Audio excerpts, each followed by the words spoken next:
किसी जमाने का किस्सा है।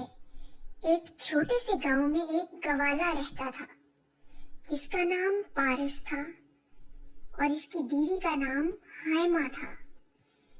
दोनों मियाँ बीवी एक तबेले के मालिक थे। वो दोनों अपनी भैंसों का बहुत अच्छे तरीके से ख्याल रखते थे और उनको बहुत उम्दा खुराक देते थे। इस वजह से पारस की भैंसें बहुत उम्दा दूध देती थीं। गांव में सभी पारस और हायमा से दूध लेते थे और दोनों मियाँ बीवी अच्छा खासा कमा लेते थे और इनकी गुजर बसर अच्छी हो जाती थी। लेकिन इतना अच्छा खासा कमाने के बावजूद पारस खुश नहीं था। वो हमेशा एक बड़े घर और महंगी महंगी गाड़ियां खरीदने के बारे में सोचता रहता था। मैंने अपने गांव के बाहर बहुत आलीशान घर देखा है। हमें वो खरीदना चाहिए और हमें एक बहुत उम्दा और महंगी कार खरीदना चाहिए और खिदमत के लिए बहुत से नौकर चाकर रखेंगे। ये लालच तुम्हारे लिए अच्छा नहीं है। हमारे पास बहुत कुछ है। तुम इस छोटे से घर में कैसे खुश रह सकती हो?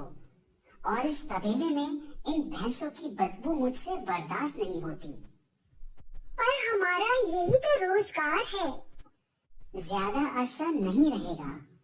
बहुत जल्द मैं इस गांव का सबसे दौलतमंद शख्स बनूंगा। पारस जब भी दूध बेचने जाता, गांव वाले इसके दूध की तारीफ करते। पारस, तुम्हारा दूध बहुत खालिश और सेहतमंद होता है। तुम जरूर अपनी भैंसों की बहुत अच्छी देखभाल करते होगे और इनको बेहतरीन नजर देते होगे। हाँ, मैं करता हूँ इनकी बहुत अच्छी देखभाल, पर अब नहीं। मैं एक बार दौलतमंद हो जाऊं तो इन सब को बेच दूंगा। मुझे अपने घर में इनकी बदबू पसंद नहीं।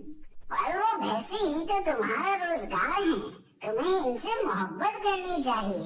तुम्हें अपने काम से लगन और मोहब्बत होनी चाहिए। मैं भी अंडे बेचता हूँ और इनमें भी बदबू होती है, मगर मुझे अपने काम से कोई शिकायत नहीं और मुझे अपने काम से मोहब्बत है। तो फिर खैर, अंडे बेचना ही शायद तुम्हारी तकदीर है, पर मेरी तकदीर में और अहम काम बाकी हैं। महंगी चीजें खरीदना, महंगा लिबास और महंगा घर मेरी तकदीर है। ये लालच तुम्हें कहीं का नहीं छोड़ेगा मेरे भाई। ये बात तुम जितनी जल्दी समझ लोगे तुम्हारे लिए उतना ही बेहतर होगा। ओ चलो, मैंने पहले ही अपना वक्त यहाँ बर्बाद कर दिया। अब मैं जाता हूँ। इन बदबूदार अंडों का कारोबार तुम्हें ही मुबारक हो। पारस को जल्दी थी दौलतमंद बनने की। वो अक्सर दौलतमंद बनने के बारे में ही सोचता रहता था। बस इतना ही? ये बहुत कम है। मुझे और ज्यादा दूध बेचना होगा और इसका कोई न कोई तो रास्ता होगा। मेरी तमाम भैंसें तंदुरुस्त और तवाना हैं। मैं इनको और ज्यादा दूध देने पर मजबूर नहीं कर सकता, वरना इनकी सेहत खराब हो जाएगी। और इससे बढ़कर एक मसला ये भी है कि अगर मुझे ज्यादा दूध हासिल हो भी जाए तो ये एक छोटा सा गांव है कि अगर मुझे ज्यादा दूध हासिल हो भी जाए तो मैं इसे बेचूं कैसे? अरे हाँ, मैं पड़ोस के गांव में जाकर अपना दूध बेच सकता हूँ। वो एक बड़ा गांव है, वहाँ बहुत से लोग रहते हैं। मगर फिर मुझे और भैंसें खरीदनी पड़ेंगी, जिसके लिए मेरे पास इस वक्त रकम नहीं है। नहीं, मुझे कुछ करना होगा। मुझे तो दौलतमंद बनना है। मुझे बड़ा घर लेना है, बड़ी गाड़ी लेनी है। मुझे कुछ तो करना होगा। मुझे दूध की मिकदार बढ़ानी होगी।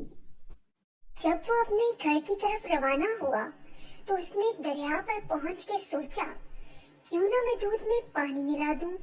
इस तरह मुझे नई भैंस भी नहीं खरीदनी पड़ेगी और दूध की मिकदार भी बढ़ जाएगी और मैं पड़ोस के गांव में भी दूध बेच सकूंगा। ओह, ये बेहतरीन तरकीब मेरे जहन में आई है। اس طرح کسی کو پتا بھی نہیں چلے گا کہ میں نے دودھ میں پانی ملایا ہے اور میں زیادہ منافع بھی کما لوں گا۔ اور اس نے اگلے دن جب دودھ بیچنے کے لیے نکلا تو تمام بوتلوں میں آدھا دودھ بھرا اور آدھی بوتل خالی رہنے دی۔ پھر وہ دریا پر گیا اور اس نے بوتلوں میں پانی ملا دیا۔ پھر وہ گاؤں میں گیا اور اس نے سب کو وہ دودھ بیچ دیا۔ پانی ملانے کی وجہ سے آج اس کے پاس بہت سا دودھ بچ گیا، جسے پھر اس نے پڑوس کے گاؤں میں بیچ دیا۔ اس رات پارس بہت خوش تھا۔ اگر میں یہی کرتا رہا تو میں بہت جلد دولت مند بن جاؤں گا۔ پھر اسی طرح دن گزرتے گئے اور پارس ایک دولت مند شخص بن گیا۔ اس نے اپنے لیے ایک عالیشان گھر اور ایک گاڑی خریدی اور اب وہ عمدہ لباس پہننے لگا۔ اب اس کا کاروبار بڑھنے لگا۔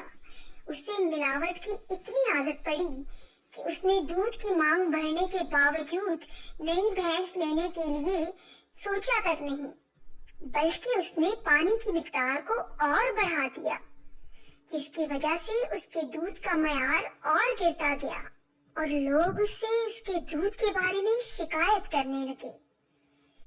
گاؤں والے اس کے گھر کے باہر جمع ہو گئے اور اس سے شکایت کرنے لگے۔ پارس، ہمیں تم سے تمہارے دودھ کے بارے میں شکایت ہے۔ اب تمہارا دودھ بالکل پانی کی طرح ہوتا ہے اور اب اس کا ذائقہ بھی وہ نہیں رہا، اور تمہارے دودھ کو پی کر ہمارے بچے بھی بیمار ہو رہے ہیں۔ کیا کچھ بھی نہیں بدلا ہے دودھ میں؟ اور تم لوگوں کی یہ جرت کیسے ہوئی یہ کہنے کی کہ میں دودھ میں پانی ملاتا ہوں؟ تم لوگوں کو معیاری چیز کی قدر ہی نہیں ہے۔ جاؤ کہیں اور سے خرید لو دودھ۔ اگر تم لوگوں کو میرا دودھ پسند نہیں تو میرے پاس کئی اور گاہک ہیں جن کو میں اپنا دودھ بیچ سکتا ہوں، اور ان کو میرا یہ دودھ پسند بھی ہے۔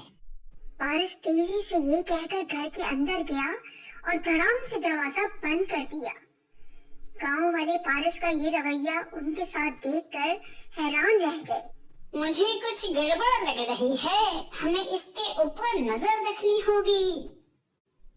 سچ کہا، ہمیں اس کے اوپر نظر رکھنی ہوگی اور سچ کا پتہ لگانا ہوگا کہ یہ کس طرح ہم لوگوں کو دھوکہ دے رہا ہے۔ گاؤں والوں نے مل کر سچ کا پتہ لگانے کا منصوبہ بنایا، اور اگلی صبح جب پارس دودھ بیچنے کے لیے گھر سے نکلا تو گاؤں والوں نے اس کا پیچھا کیا، اور انہوں نے دیکھا کہ پارس دریا کنارے بیٹھ کر دودھ میں پانی ملا رہا ہے۔ تو اصل ماجرا یہ ہے، وہ اس لیے دن بدن دولت مند ہوتا جا رہا ہے۔ اس کی بھینسوں کی تعداد اتنی کی اتنی ہی ہے، مگر پھر بھی یہ دوسرے گاؤں والوں کو بھی اتنی زیادہ مقدار میں دودھ بیچ رہا ہے۔ گاؤں والے پورا ماجرا سمجھ گئے اور انہوں نے اس لالچی گوالے کو سبق سکھانے کا منصوبہ بنایا۔ اگلے دن اس کی بیوی ہائمہ بازار سے دال لے کر آئی۔ پارس اس دن جب کام سے واپس آیا تو وہ لوگ کھانا کھانے بیٹھے۔ کیا تم نے آج کیا پتھر پکائے ہیں؟ نہیں، یہ دال ہے، آج ہی تو میں بازار سے لائی ہوں۔ دکاندار نے تمہیں دال کے ساتھ چھوٹے چھوٹے پتھر ملا کر بیچ دی ہے۔ کل میں جا کر دکاندار سے بات کروں گا۔ اس رات دونوں میاں بیوی بھوکے پیٹ سوئے۔ اگلے دن دونوں دکاندار کے پاس گئے۔ تم نے ہمیں کیا بیچا؟ ہم نے تمہیں دال کے پیسے دیے تھے، پتھروں کے پیسے تو نہیں دیے تھے۔ جاؤ کہیں اور سے جا کر خریدو، اگر تمہیں میری دکان کا سامان پسند نہیں تو مجھے تمہاری ضرورت نہیں۔ پارس غصے میں گھر واپس آیا۔ کچھ دیر بعد وہ باہر گیا اور 1 درجن انڈے لے کر آیا۔ جب اس نے انڈے توڑے تو ان میں سے 10 انڈے پتھر کے نکلے۔ وہ غصے میں آگ بگولا ہو کر دکاندار کے پاس گیا۔ میں نے انڈوں کے پیسے دیے تھے، پتھروں کے تو نہیں۔ ہم نے بھی تمہیں دودھ کے پیسے دیے تھے، پانی کے نہیں۔ جاؤ کہیں اور سے جا کر خریدو، اگر تمہیں یہ پسند نہیں مجھے تمہاری ضرورت نہیں۔ یہ سن کر پارس غصے سے گھر چلا گیا अब उसके साथ ये होने लगा, वो जब भी कुछ सामान बाजार से खरीद कर लाता, उसमें कुछ ना कुछ गड़बड़ जरूर होती।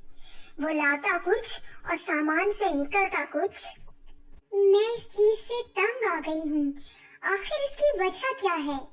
कोई हमें सही सामान क्यों नहीं देता?